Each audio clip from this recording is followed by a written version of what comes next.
Good evening, ladies and gentlemen, and welcome to another episode of UMass Sports Weekly. I'm your host, Casey Johnston. Great show lined up for you today. Lots going on, so stay with us. We're going to start you out with UMass basketball. Good week for the boys on the court. Still unranked at the moment, but they're well on their way back. Also catch you up on the past hockey games of the week. Good stuff going on for the Minutemen there. Then our very own Adamo Pulzone will catch you up with Boston Sportsdesk. We'll then follow that up with UMass Athletics, get you caught up on the rest of the sports around the campus, and then we'll finish up with a very special Valentine's Day segment. I'm excited. This is UMass Sports Weekly. This is UMass Sports Weekly.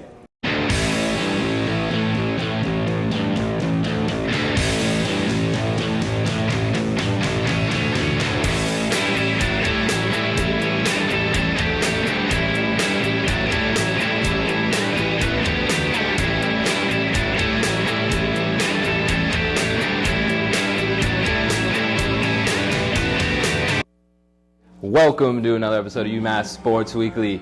Now joining me at the desk to discuss some UMass basketball, Mark the Shark Daly and Mark Jean Louis. We like to call this combo Marky Mark. See what I did there? I didn't do that. They made it up. Anyways, guys, still unranked. We're not at the positivity we were at to start the season, but some good stuff, some good games we've seen, some good play from UMass in this past week. As I said, still unranked. Mark the Shark, I'm going to start with you. Why don't you give us a little recap of the URI game? Well, we pulled off a 73-68 win down in Rhode Island. It was a very tough game and definitely a lot tougher, I think, than they thought it was going to be. They go into the Ryan Center down in Kingston, Rhode Island. It was a very back-and-forth game between the two teams. URI only had 8 players playing in the game, so it was kind of to only win by 5, and really it was close until the final minute of the game. That's kind of a little disappointing that they, given the fact that they only had 8 players playing for the Rams, definitely they could have played a little better. But a win is a win, and I think you can't go wrong with that. Now, Farmark, I'm going to call you Farmark for this segment. Now, it was a win. We saw some great plays from UMass, putting in big blocks, some great stuff from the team. But as Mark said, you know, you'd like to see this be a little easier for UMass going up against a team like URI. So would you call this a good win for the Minutemen, or do you think this is still, maybe we should have seen a little better effort out of them? I mean, given that URI is absolutely one of the worst teams right now in the Atlantic 10, the fact that UMass only won this game by 5 is actually raising some questions right now. I mean, UMass is still a team that's absolutely destined to make the NCAA tournament, and if you're only beating a team that's among the worst in your conference by 5 points, I mean, what's that saying to the voters of the AP poll? Again, UMass came in this week and not a single vote in the AP poll, and I can understand why. I mean, they were at one point down by 7 points, again, to the worst team in the Atlantic 10. And, you know, if you want to be in the tournament with the best, I mean, you have to play a lot better than that, especially against a team like Rhode Island, who you're expected to beat by a much larger margin than 5 points. Mark, good win or bad win? Definitely. A win is a win, as I said earlier, but not. But I'm making you pick. But it was not a good win. Okay. I mean, you look at, they did have a couple things that were positive for the team. You look at they did have 19 fast break points compared to Rhode Island's only 4 fast break points. Derek Gordon, 3rd straight game with double-digit points. But the biggest thing that I was concerned about watching the game and going over some of the stats was the fact that they had 19 turnovers. And that's just something, when you play, that's a number that they should have lost to. That's something that should have caused them to lose. And if they were playing any decent team, that margin of error, having 19 turnovers definitely would have cost them a game if it was against a team that was in the top half of the Atlantic 10. If it's going to be a team that they're playing come tournament time, if they're going to play in March Madness, they cannot have 19 turnovers and expect to come away with a win. So very lucky, not a good win for this team. Yeah, very tough to win with high turnover numbers like that. And it's terrible to see high turnover numbers like that, especially like it's against a team like URI, who's not very good. And we were at once considered one of the best teams in the country. So I agree, bad win. But there's still some time for UMass to show some stuff tomorrow night. At the Mullen Center, 7 o'clock, the Minutemen will be taking on George Mason University. Good matchup there. Another A-10 matchup. Chance for the Minutemen to help that A-10 record. Farmark, what do you think UMass has to do to bounce back from a pretty bad loss, as we're discussing, against URI to come out against George Mason at home? I mean, against a team like George Mason, again, UMass will be returning home to the Mullins Center to take on George Mason Wednesday. And absolutely, George Mason right now, they're having a horrible time in their first season in the Atlantic 10, 1-9 in their first 10 games. That's an Atlantic 10 school. Their only win coming against Duquesne University, which also, like URI, is a god-awful team in the Atlantic 10. If I can say so myself. URI, they are absolutely horribly statistically in the offensive category.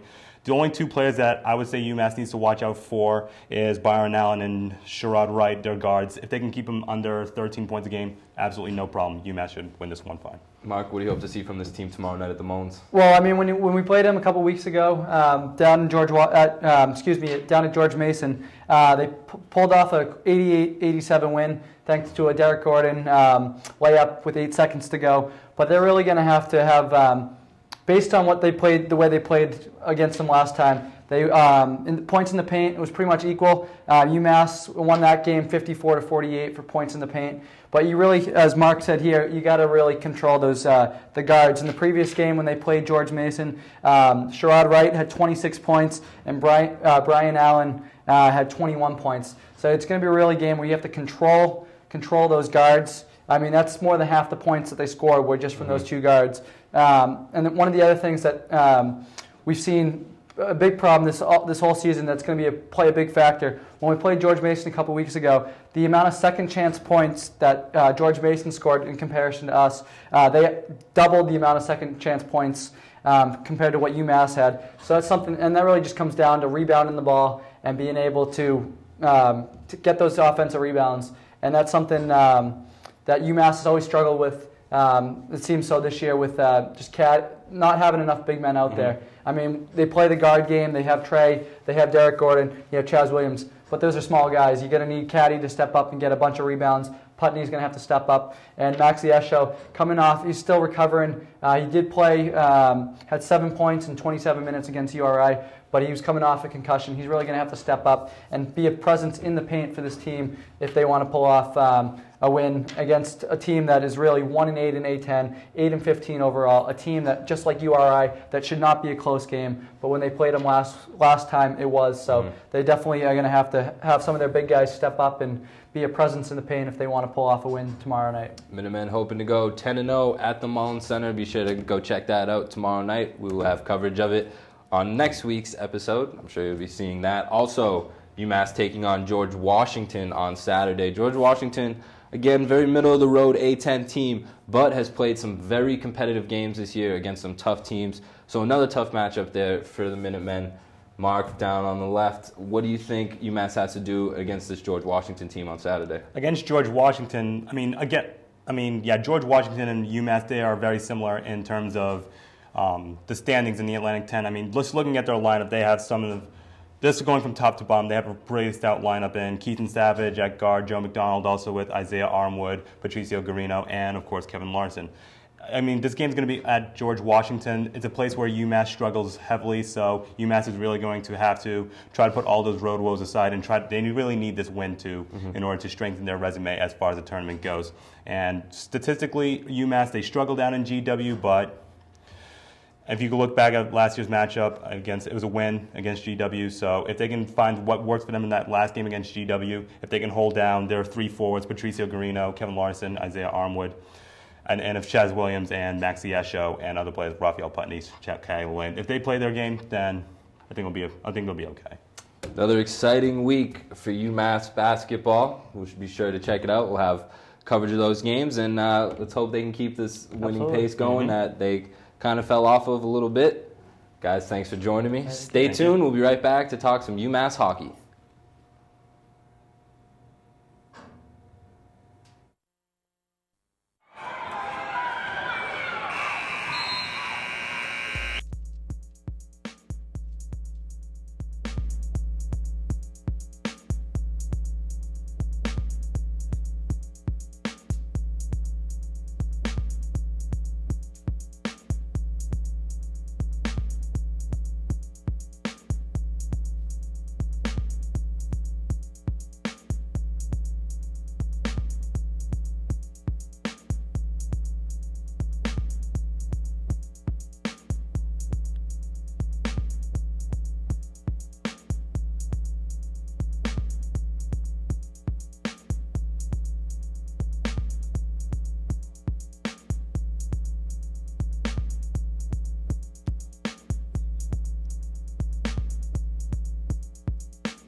UMass Sports Weekly. You saw there a nice time-lapse footage of the Moen Center being transformed from the hardwood to the ice, and it's a beautiful thing to watch. Don't you agree, Jesse?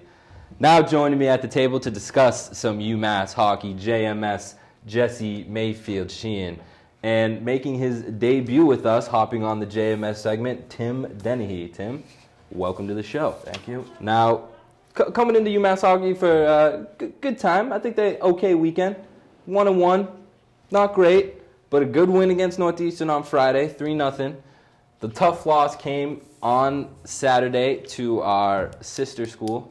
I say sister strongly, UMass Lowell. 5-3 loss. Jesse, why don't you give us a key point you took from that game and that loss? Well, Casey, the key point I take from that loss is just a real defensive struggle in that game. Lost by a score of 5-3. When you're giving up 5 goals and 4 of those goals coming by the end of 3 minutes into the second period, it just shows that defensively they're just not performing consistently.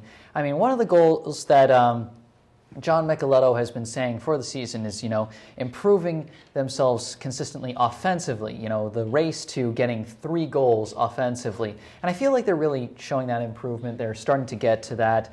In the past 8 games, they've scored 3 goals in those games 6 times out of those past 8 games. So I feel like they're getting that offensive consistency, but defensively, they're just not really there yet, I feel like. And when you see games like this one where you're giving up 5 goals, you just can't win that way. I mean, Micheletto's got a point. You can't win in, college hockey unless you're consistently scoring on offense.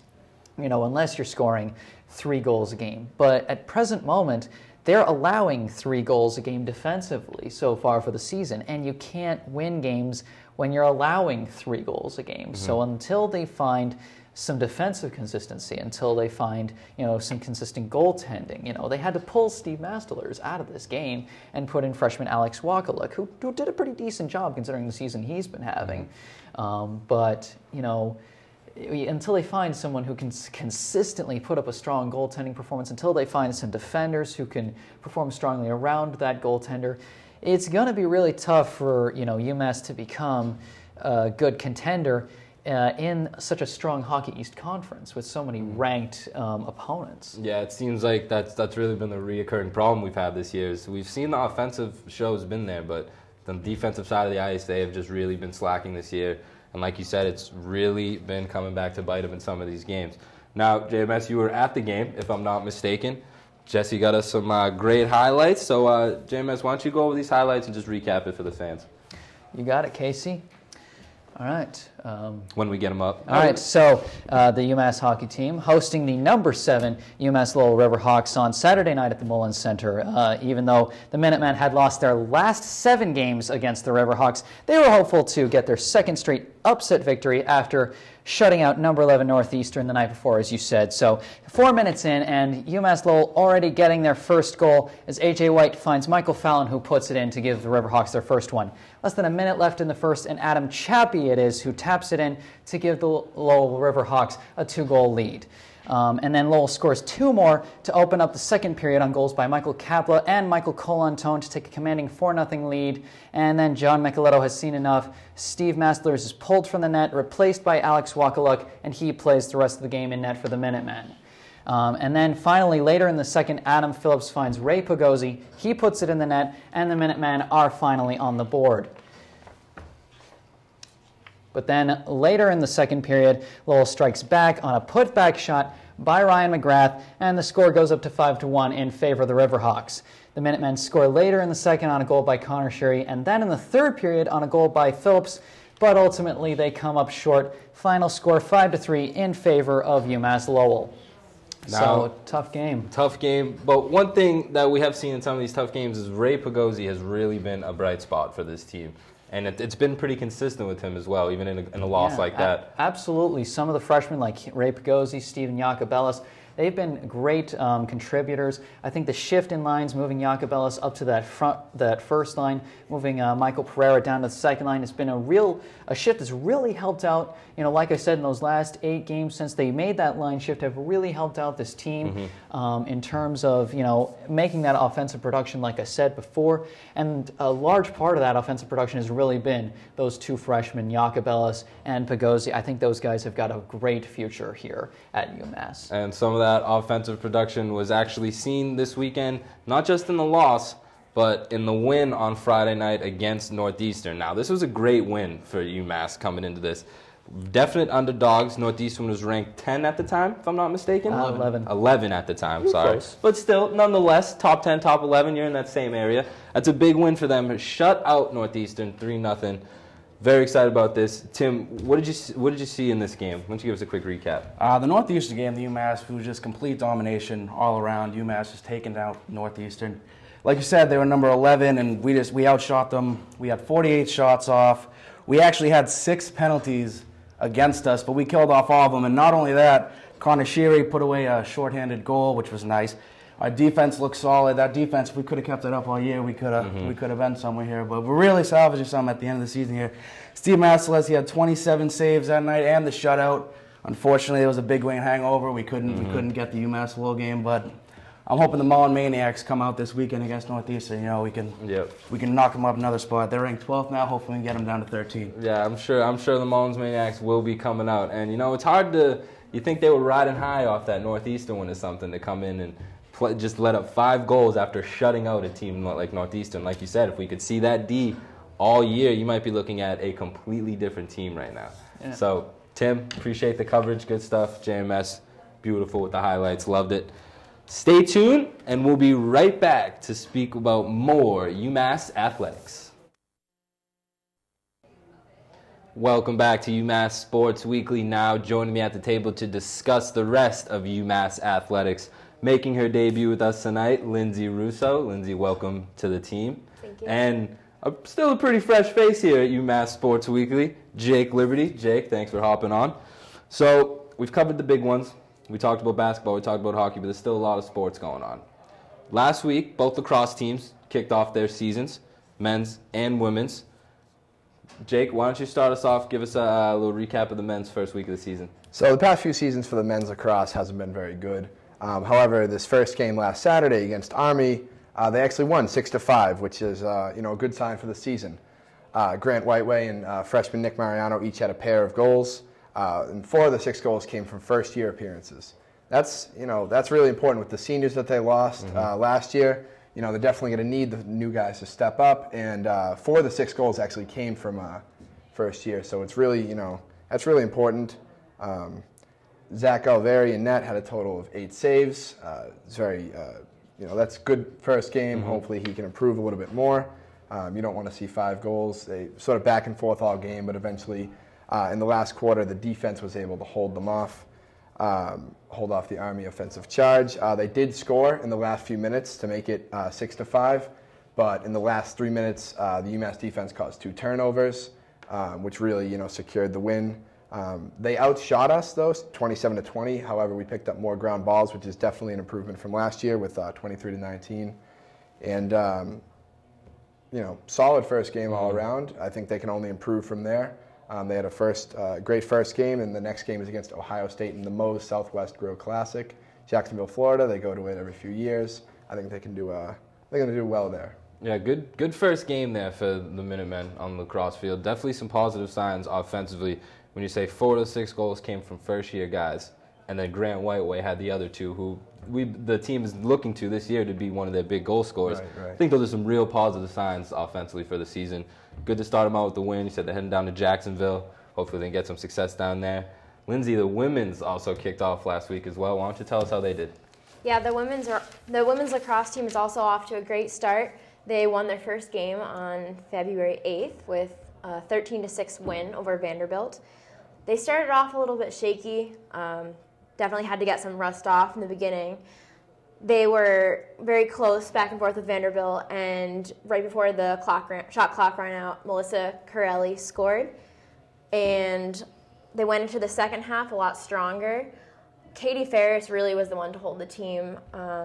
So we were talking about men's lacrosse, how it was really the freshmen that were scoring, and it wasn't exactly the same for the women, but that's okay. It looks like the coaches really developed her players, and Katie Ferris scored. She now is the #1 goal scorer for UMass, and she has the new record for that. In addition, she leads in points scored since 2011. So in addition to Katie Ferris, other girls who really helped out the team were Corelli, as I mentioned, and Sam Rush, who both scored 3 goals, and Tanner Garino scored 2. Good output there from the men and women, 13 goals. I mean, can't be too upset with that. They're going to be looking for big things from Katie Ferris all year. Big name known on the lacrosse field, already holding multiple records at the school and still has a full season ahead of her, so exciting things to come from her. Now, the men and women will also be taking the diamond very soon, baseball and softball coming up right around the corner. Jake, why don't you give us a little preview of the baseball season? So, UMass baseball, definitely one of the most struggling teams at the school. Several past seasons have just been, terrible. Nothing you can say but terrible. Gotta be honest here. However, hopefully this year they can improve. 2 former alumni, Mitchell Clegg and Rich Grafe, just joined the coaching staff. Coach Mike Stone said that their productive on-field appearances during their career and their leadership skills can definitely add to the team's production this year. So, hopefully you see that improvement on the coaching staff. They do return 25 of their members, including third base Nick Campero, who had the highest batting average of .305 with 50 hits and 20 RBIs, as well as junior Andrew Grant on the mound. He pitched last year with 63.2 innings on the mound, with a total of 58 strikeouts, leading the team. You got a ton of returning players. You got some new faces on the coaching staff, former alumni of the team. So you really got to hope that this year they can turn it around. You saw the basketball team do it this year. Really turn it around from not a solid program. So hopefully the baseball, don't think about past seasons, can only improve from there. They kick off their next game at Army, just like the men's lacrosse in Cary, North Carolina on February 22nd.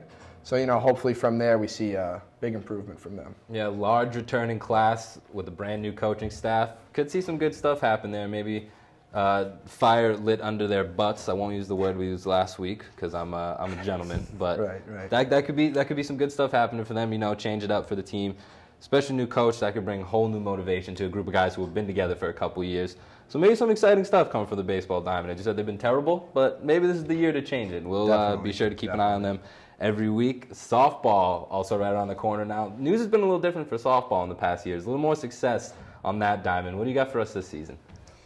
This season could have been great, and it still might be, but there's a lot of uncertainty going into this season. Unfortunately, as a lot of us know, Coach Elaine Sortino passed away, which will lead to a very emotional season. So luckily they had their assistant coach, Christy Stefanani, who was able to step up for them, and she's currently serving as the interim head coach. So that should be good. That should be a good transition for the girls, but it's still going to be rough without their head coach to really fill that gap.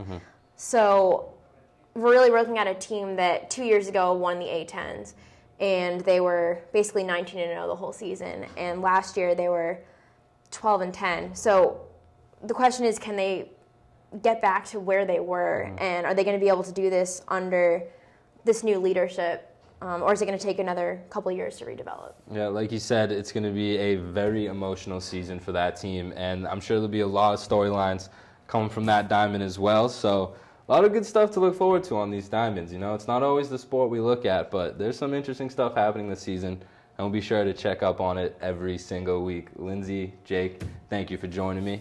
Stay tuned, and we'll be right back with the Sports Desk with our very own Adamo Pulzone. Good evening, everyone. I'm Adamo Pulzone, and this is your Boston Sports Desk.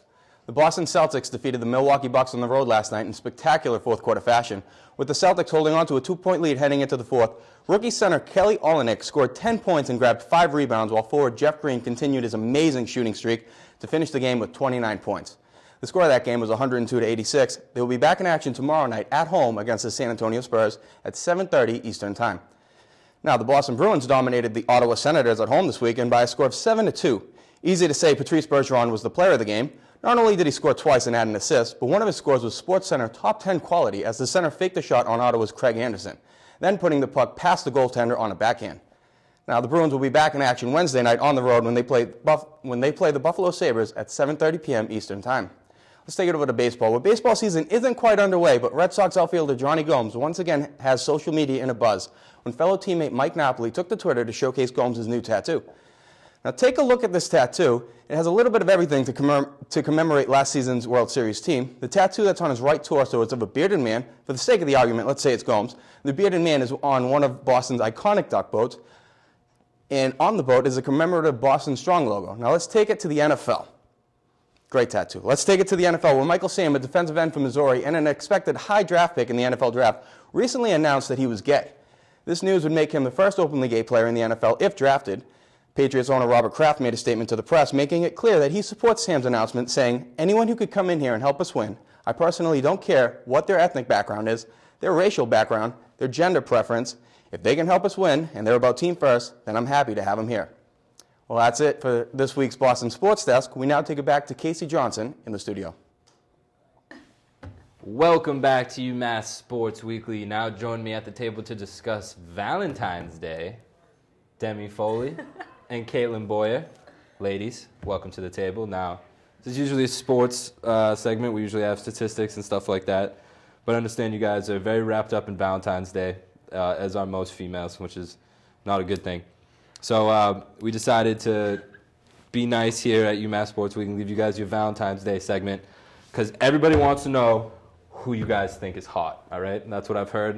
We got it, like 50 people asked on Twitter. All I want to know, Demi Foley, Caitlin Boyer, who do they think is hot? And people are hoping that you say them. So this is a lot riding on this, all right? So first one we're going with UMass athlete, all right? And so you guys have to pick a UMass athlete that you would like to be your Valentine. Demi, I'll start with you. Wow. Yeah, right on the spot. Go. Yeah, that was a little more on the spot than I thought. I thought we were taking a more, Nope. who's desirable on Valentine's Day, Nope. not my specific. Your specific Valentine if you had to pick an athlete. Oh, wow. This is a tough one. Well, Caitlin and I, we discussed a little before the show, and we were looking at the hockey team just because they've had a hot streak. So right now, I'm going to have to go with UMass forward Peter D'Angelo, just because, hockey's my favorite sport, and we've heard through the grapevine, through some UVC research, that he volunteers at the Newman Center, which is so, touching, that he gives back to his community. That always makes a good Valentine. They're caring, considerate, probably would give a good gift, because they're very in touch with their sensitive side. I feel like he would be a phenomenal Valentine. That's a good choice. Goals on ice, goals in life, good stuff right there. Yeah, knows how to score. Caitlin, who would you pick for your Valentine? Well, UMass athletes? it's a hard one there because there's a lot to choose from. Oh, don't lie, That's true. But as you know, I am a big basketball fan. So, UMass basketball gives you a lot of variety. But, Derek Gordon, nice kid, our fellow Adamo, interviewed him. We got to know him a little bit. Nice kid. Friend of the show. Works hard. But I'm sure, nice kid. Solid Valentine. Andy watches UMass Sports Weekly. I feel like that has to be a must in a works Valentine. hard. And we heard Casey saying earlier, great stats and tats. Yeah. That was your little... Great stats, better tats. Better tats. Okay. You've seen him personally. I haven't seen him up close, but, Adamo got that. Maybe one day, right? Some ink is always a good thing, right? I mean, everyone's got their own cup of tea, I mean, I won't hop into that one. But, so, hopefully they're watching right now. Maybe those two are watching together in a room right now, watching UMass Sports Weekly, and are like, oh my God. Wow. They what just about you, picked us. Casey? Yeah, let us know, Do you have a Casey. female athlete Valentine? I don't have one. I'm very low key on Valentine's Day, so I keep that. We should find Katie that under Ferris. here. She's on fire. Katie They're Ferris. Scoring. She's killing it. I'll take a winner. She scores a lot. She's I like. killing it right now on the field. I'm with it. If Katie, if you're watching in that room with Derek Gordon and Peter D'Angelo, who knows? Maybe the odds are in our favor. Maybe we can have you all in on the show. Maybe yeah, we'll do it. We'll do an interview. We'll get that Friday. But we're getting off track here. I like where it's going. Now I'm putting you guys on the spot again, one more time. But now we're going a little less personal. These people probably aren't watching in dorm rooms right now. I'm not positive, though. But professional athletes. Who would you guys pick for professional athlete Valentine? Caitlin, I'm going to start with you this time. Right on the spot. Boom. It's a very hard one. Again. Because there's variety. Because, we got a lot of different professional sports. But as you guys know, I'm a big Yankee fan. Derek Jeter would always be a good choice for me. The face of the Yankees, shortstop, talented, nice looking. But, then we also got to look at some of the other sports, Mm-hmm. Of course. Hockey, Ryan Callahan, I like him. Nice hometown boy. That Captain Cali. Well, you know what? I think many females in New York would share your answers, and I also think many males in New York would share your answer as well. That seems Derek Jeter, Ryan Callahan. I mean, you get Chris Corso on here. You got a different type of Chris Corso right there, let me tell you. Demi, who do you got for pro athletes? This is a tough one. A couple Valentine's Days ago, I said Jonathan Tavares, but I need to bring it back to Boston because that's where my heart truly is. So I'm going to go with Torrey Krug, my man. I have it somewhere on the footage. I said he was going to be a fabulous staple in the Bruins roster, which, has held true up to this point. So I'm definitely going to have to go with him. He's an Aries, like myself. And so is Peter D'Angelo while we're on the topic. So we're just, So an Aries team. So you're one of those horoscope freaks. So into the astrology. You look up athletes you like, but then you got to specify what sign they are because they don't work. It means we get along. I get it, of course, because that has nothing to do with who people are. It's all horoscopes. Well, great choices. I liked them a lot. It's all about the love, your friends, your family, that special someone in your life. Valentine's Day is a great day, everyone. Even if you're single, don't get all upset. Because have a good time with your friends. And it's on a Friday this year. Perfect. You tell them. And February 15th, all the candy goes on sale. So that's where... So we got a lot going on for Friday. Sports Weekly Valentine. I feel like we didn't... Oh, you want... All right. Oh, wait. All right, so we got... Demi just brought something up. Demi's taking the reins here. Demi wants to go ahead. She's obviously got someone in mind, apparently. Demi wants to go ahead and have them pick a UMass Sports Weekly staff member Valentine. Now, you guys have some great pickings, I will say.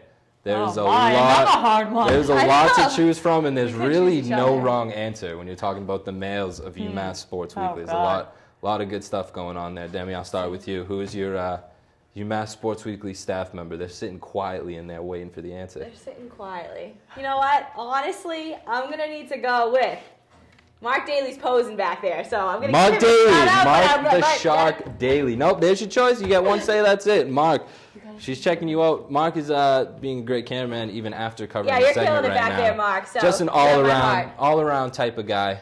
So good choice, good lineup right there. You have a solid three. Peter D'Angelo, Torrey Krug, Mark the Shark Daly. Love it. Good solid three right there. Caitlin?